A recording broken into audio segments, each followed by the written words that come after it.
stickler on time, and possibly, you know, there's a little alarm. I'll start banging on the table. Okay. I'll start throwing the table if things get really egregious.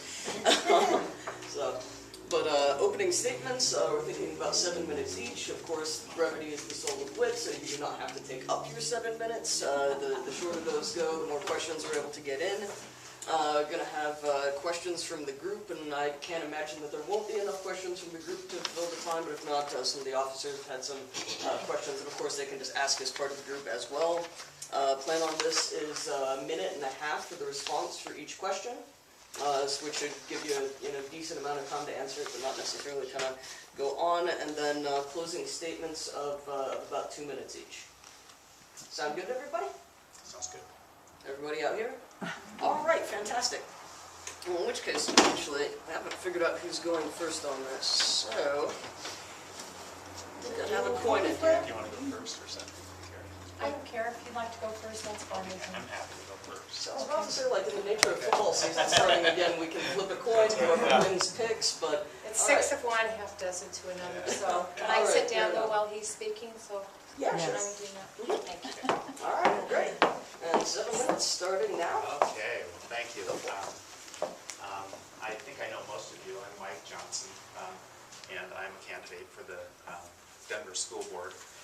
It's good to be at a Democratic meeting. I think this is probably my 1000th Democratic meeting over my lifetime. I've really been a Democratic activist for 40 years. In 1972, I was a George McGovern delegate. Some of you probably remember that. Many of you remember that. I've been president of the Denver Young Democrats. I've been chair of the Denver County Democratic Platform Committee. I've managed Democratic House campaigns, 2 Democratic House campaigns in Denver. I was the Democratic candidate for the state legislature in a district that's pretty similar to the district that I'm running for the school board many years ago. In recent years, I've been a committee person, like I'm sure most of you are, since 1982. In recent years, I've been president since the beginning of Diana DeGette's campaign committee. Hope some of you go to her healthcare seminars. I've raised about $10,000 for Andrew in call time.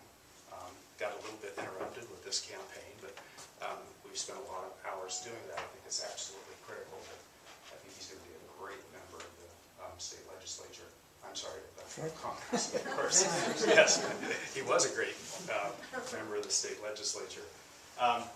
You'll see there's a flyer over there that has a list of some of my Democratic endorsers. I mean, one of the things that I always joke about is that if you live long enough, your friends become important people. And of course, Diana's endorsing me, Beth McCann, Lois Cord, Jared Polis, David Skaggs, Mayor Hancock, and the list goes on and on and on. These are not people who I just met yesterday or just interviewed me for the purpose of running for the school board. These are people I've been working with for years and years and years and years, and know what I can do.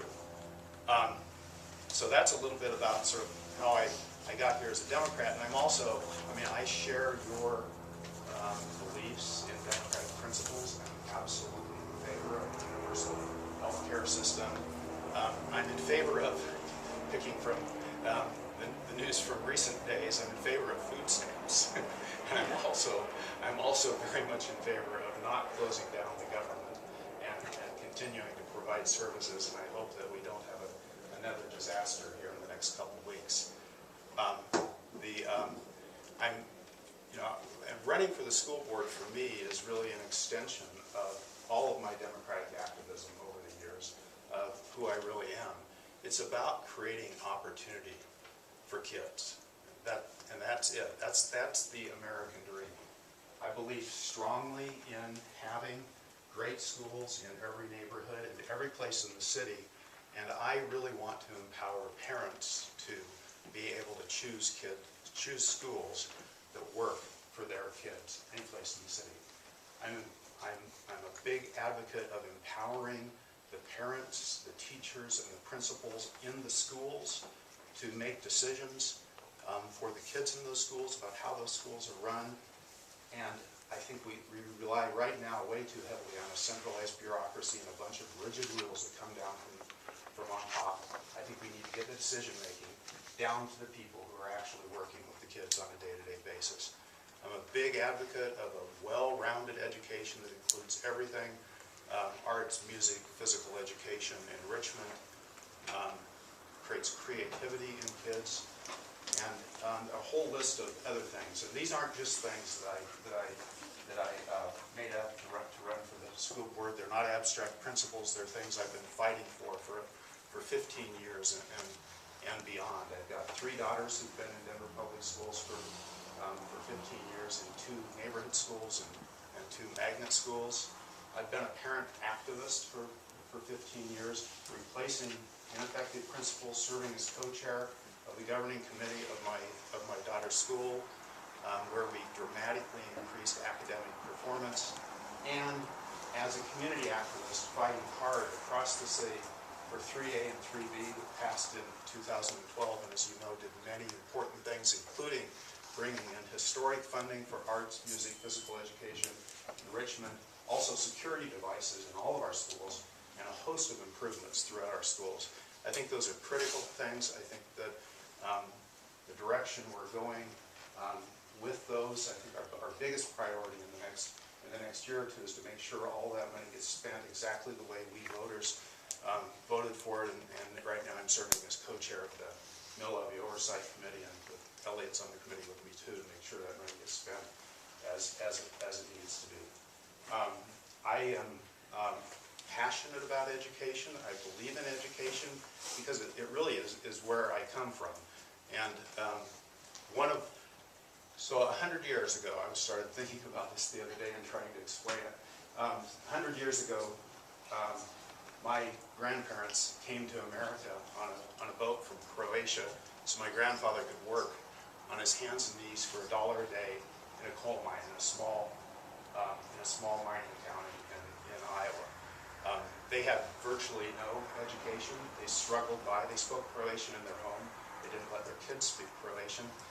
My parents, my mother, and all of her siblings, her 5 siblings, had to drop out of school after 8th grade because the system didn't really provide education beyond that, and they all struggled. The next generation, my generation, everybody made it through high school. I also am the only one in my generation who made it through college and then to law school. My kids are going to go to, my oldest is already in college. All my kids will go to college. My kids will probably go to graduate school. They're going to have real opportunity. That's what America is about. I've been lucky. I've stood on the shoulders of my forefathers and foremothers to be able to take advantage of the American dream. I am absolutely committed to making this available, the American dream available to all Denver kids. Every kid in Denver needs to graduate from high school, ready for college, ready for a career, and ready to go on and make their place in the world. Thank you.